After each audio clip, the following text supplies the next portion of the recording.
안녕하십니까, 강진규입니다. 오늘 첫 시간에는요, 여러분들과 함께 네트워크 비즈니스를 이해해보는 시간을 가지도록 하겠습니다. 제가 그리고 유통에 관한 것도 잠시 말씀을 드리고, 내리온 비즈니스란 무엇이냐 그러면 네트워크 마케팅 비즈니스입니다. 그러면 네트워크 마케팅 비즈니스는 무엇이냐? 회원제 직접 판매 사업으로 하는 유통 사업이죠. 그럼 기본적으로 네트워크 사업은 유통 사업입니다. 그럼 유통이 기본적으로 무엇인지부터 한번 알아보는 시간을 가지도록 하겠습니다. 유통이란 무엇이냐? 어떠한 제품이 생산자에게서부터 소비자에게까지 오는 과정을 유통이라고 합니다. 짧게는 총판, 도매, 소매를 거치는 이렇게 3단계의 유통 방식도 있고요. 농산품의 경우에는 보통 7단계, 많게는 10단계까지 거쳐오는 그런 경우도 있습니다.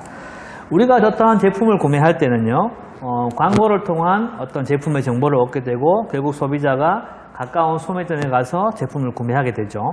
그러면 이러한 소비자 가격에는요, 유통에 대한 어떤 마진이 붙어 있습니다. 어떤 공산품이 만들어지는 제조 원가는 소비자가 구매하는 가격의 20%를 채 넘지 않는다고 합니다. 그러면 나머지 80%는 결국 유통 마진인 것인데요. 이 80%의 유통 마진은 제품의 품질에는 전혀 영향을 미치지 않는, 결국 유통만 참여되는 어떤 그 마진입니다. 결국 소비자는 이 돈을 내므로 인해 가지고 소비자가 내는 이 80%에 결국 총판, 도매, 소매업자가 다 먹고 살았는 경기죠. 만약에 여러분들이 이 유통에 참여한다 그러면 여러분들은 어느 업종에 참여하시겠습니까? 생산자, 아니면 총판, 도매, 소매. 만약에 여러분들이 어떤 생산자의 어떤 경험도 있고 자본력도 있고 그렇다면은 생산자 영역에서 많은 이득을 취할 거고요. 그보다 돈이 없을 때는 뭐 대구시의 총판 같은 경우, 총판에 참여할 자본금이 없을 때는 어떤 같은 구에 그런 도매상, 또 도매상에 참여할 자본이 없을 때는 가까운 동네 앞에 그런 슈퍼마켓, 즉 소매점을 차리게 되는 거죠. 결국에는 나의 자본금이 얼마만큼 투자되냐에 따라 가지고 점점점 영세한 자영업으로 참여하게 된다는 것입니다. 근데요, 이러한 유통에도 변화가 일어났습니다. 1990년대가 도래하면서 창고형 할인마트가 들어왔는데요. 우리가 알고 있듯이 홈플러스 이마트 같은 대형 창고형 할인마트가 들어왔고, 소비자는 이제는요, 가까운 슈퍼마켓 소매점에 가지 않고 대형마트로 대거 이동했습니다. 이유가 무엇이냐? 마이카 시대가 도래하면서 이제는 편리하고 저렴하기 때문에 마트로 지금 많이 이동한다는 거죠. 지금 현재에는 대형마트가 우리 유통의 큰 주류를 이루고 있습니다. 이후 대형마트와 함께 같이 출범한 게 뭐냐 그러면은 홈쇼핑, 즉 TV 홈쇼핑, 인터넷 홈쇼핑이죠. 예전에는요, 신용카드 카탈로그가 오면서 그 안에서 인터넷 그 제품을 보고 구매를 했지만, 지금은 TV를 틀면은 24시간 홈쇼핑이 방송되고 있고, 인터넷을 통해서 장소에 구매받지 않고 24시간 구매도 가능하고, 휴대폰을 통한, 즉 온라인 구매도 지금 현재 여러분들이 원활하게 이용하고 있는 것입니다. 이런 유통의 변화가 주는 의미는 무엇일까요? 이제는요, 유통이 변화되는 과정도 점차 어떻게 해요? 대기업의 형태로 변해가고 있고, 결국 전국에는 우리 개인들이 어떤 직장이나 이런 부분에서 이제 퇴직을 하게 되시면 결국 어떤 유통에, 어떤 자영업에 참여를 하게 되는데, 우리 같은 개인 영세업자들은 이제는 이런 유통에 참여하기가 굉장히 힘들고 그런 기회조차 우리에게 없다는 겁니다. 그것이 우리에게 가장 큰 위협이죠. 그러나 다행인 건요, 이러한 많은 자본금 들이지 않고, 그리고 우리가 돈을 투자해서 잃어버리는 리스크도 우리가 가지고 있지 않고 유통에 참여할 수 있는 기회가 있는데, 그것이 바로 회원제 직접 판매 방식인 네트워크 판매 방식입니다. 네트워크 판매 방식의 기본 원리는요, 이런 중간 유통 과정의 단계를 모두 없애고 생산자와 소비자를 직접 연결하는 데 있습니다. 그러면서 생산자는 우리에게 당신들의 회원 소비자가 되어주기를 원하고요. 회원이 되어주기를 원하는 생산자의 어떤 제품에는 기존에 우리가 마트나 홈쇼핑에 가서 살 수 있는 20%의 저렴한 가격으로 만들어진 제품의 품질이 아닌 높은 원가의 가격으로 만들어진 품질 좋은 제품을 만들어내야 된다는 데 있습니다. 회원이요, 제품을 써보고 제품의 질이 높고 만족이 돼야지만 다시 회원이 되려고 하고, 그죠? 그리고 그렇게 돼야지만 이 네트워크 회사는 제품을 유통시킬 수가 있는 것입니다. 우리가 이런 높은 제조 원가를 가진 질 좋은 제품을 사용함으로 인해 가지고 회원들한테 전국적인 이득이 가져오는 것이죠. 그래서 우리가 네트워크 비즈니스를 이제는 사업으로 참여하지 않아도요, 소비자로서 써본 사람들이 너무너무 많습니다. 그래서 네트워크 회사마다 좋은 제품들이 많이 있고, 또 이 회사는 이런 제품, 저 회사는 저러한 제품이 아주 좋다라는 평가를 내는 이유도 거기에 있습니다. 여러분들이 회원 소비자가 되어서 70%의 저렴한 가격으로 제품을 구매하고, 그 제품을 구매한 제품을 써보시고 만족이 되시면은 이제는 뭐예요? 그 제품을 애용하는 애용자가 되고 매일 계속 재구매가 일어나게 되는 것이죠.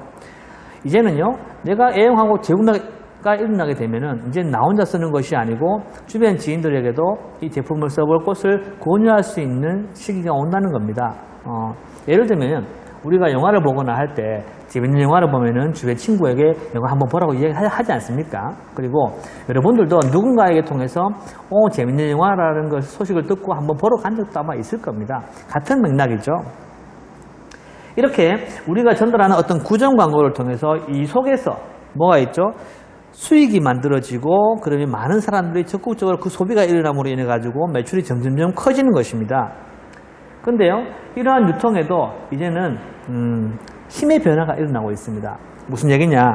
기존에 생산자가 만들어 놓으면은 무작정 제품이 팔리던 시기가 있었습니다. 예전에 우리가 알던 라면 그러면 무슨 라면 생각납니까? 농심라면과 삼양라면. 근데 지금 마트에 가보시면 어때요? 라면 제품도 너무너무 많고요. 또 우리가 알고 있는 뭐 간장 그러면은 몽고간장, 사마간장 그러던 게 지금 간장의 종류만도 수십 가지입니다. 이렇듯 생산자의 수가 점점점 증가함으로 인해 가지고 제품의 브랜드가 많아지니까 결국에는 생산자가 이런 유통업자에게 제품을 납품하지 못하게 되면은 스스로가 도태돼 버리고요. 결국 이 유통업자들은 그러한 힘을 가지고 생산자, 제조업자에게 제품의 단가까지도 가격까지도 낮추게 맞출 수 있도록 조건을 제시하는 그런 시기가 온 겁니다. 이제는요, 유통의 힘이 생산자에서 어떻게 유통업자로, 그리고 전국에는 소비자로 이동해 온다는 것입니다. 하지만 왜 어떻게 그러느냐? 네트워크 판매 방식은요, 유통업자가 전혀 없기 때문에 회원이 만족하고 소개할 만큼의 수준의 높은 퀄리티의 제품을 만들어내야 매출이 발생하고 제품이 유통이 됩니다. 그렇기 때문에 네트워크 회사의 궁극적인 목표는 무엇이냐? 소비자가 만족할 만큼의 높은 수준의 제품을 만들어내는 데 있고요. 그러면은 결국 이 힘은 소비자가 가지게 되는 것이죠. 그래서 네트워크 판매 방식은요, 유통의 힘이 생산자에 있지 않고 소비자에게 있더라는 겁니다. 소비자가 만족을 해야지만이 어떻게 해요? 유통이 되기 때문에. 결국 이런 네트워크 판매 방식을 통해서 이제는요, 생산자에게 있던 힘들이 전국적으로는 회원 소비자, 즉 우리에게 도래한다는 것이고, 이 속에서 우리가 어떻게 이게 사업의 기회가 있고 유통의 변화, 또 이게 미래가 있다는 걸 여러분들이 한번 보셔야 된다는 것입니다. 앞전에 말씀했듯이 네트워크 회사의 제품이 증가하는 이유는 무엇이냐?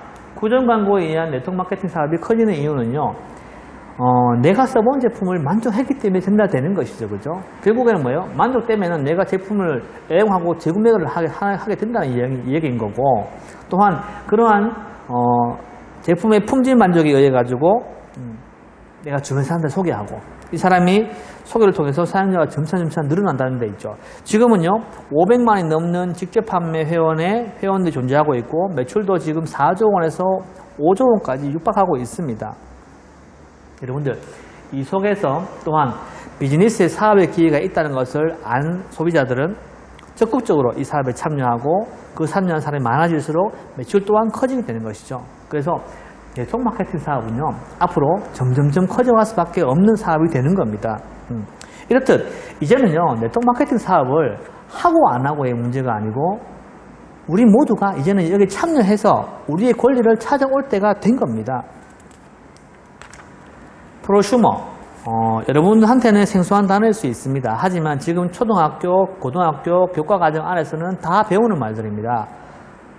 프로슈머와 컨슈머의 합성어인데요, 세계의 석학이라 불리는 엘빈 토플러가 제3의 물결에서 이 내용을 처음 언급했습니다. 생산자와 소비자의 합성은 무슨 말이냐? 소비자가 생산자의 영역까지 침범해서 생산자가 하는 역할을 소비자가 대신 하고 또한 현명한 소비로 인해 가지고 그의 수익을 창출한다는 이야기입니다. 보시면 생산 소비자가 증가하고 있는 현 상황에서 프로슈머 경제를 논하지 않고는 화폐 경제의 미래를 이해할 수도 얘기할 수도 없고 프로슈머와 화폐 경제는 불가분의 관계이고 이들을 모두 부의 창출 시스템을 형성한다는 데 있다. 여러분들 잘 보셔야 될 게 부의 창출 시스템입니다. 네트워크 판매 방식은요, 부의 창출 시스템을 가지고 있습니다. 하지만 우리가 알고 있는 네트워크 판매, 여러분들이 인지하고 있는 네트워크 판매는 어떻습니까? 부정적입니까? 긍정적입니까? 지금 현재 국내 네트워크 마케팅 업체 현황을 잠깐 보면요, 업체는 2013년 현재 106개 업체가 존재하고 있고 작년 2014년 기준으로 127개 업체가 등록이 돼서 현재 영업 활동을 펼치고 있습니다. 회원은요, 자그마치 572만 명. 우리 한국이 5천만 국민이라고 가정할 경우에 거의 10분의 1, 10명 중에 1명은 네트워크 마케팅 사업을 하고 있다는 얘기고, 매출은요, 2007년부터 봤을 때 작년 13년까지 얼마? 4조 원이라는 정말 어마어마한 이 매출을 지금 네트워크 마케팅 통해서 만들어내고 있습니다. 또 하나 재밌는 것은요, 이 안에서 1조 3천억이라는 이러한 수익을 누군가는 가져갔다는 내용입니다. 여러분들, 이걸 보시면서 어떠한 것이 느껴지십니까? 그냥 단순한 매출이 4조 원이라는 것만 보이십니까?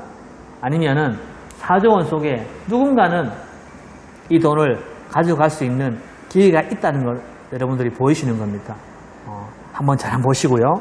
오늘은 기본적으로 네트워크 마케팅이 무엇이고 또 네트워크 마케팅이 유통업에서 어떠한 역할을 하고 우리가 이 유통업에 참여함으로 인해 가지고 우리에게 어떠한 기회를 제공하는지를 알아보는 시간을 가졌습니다.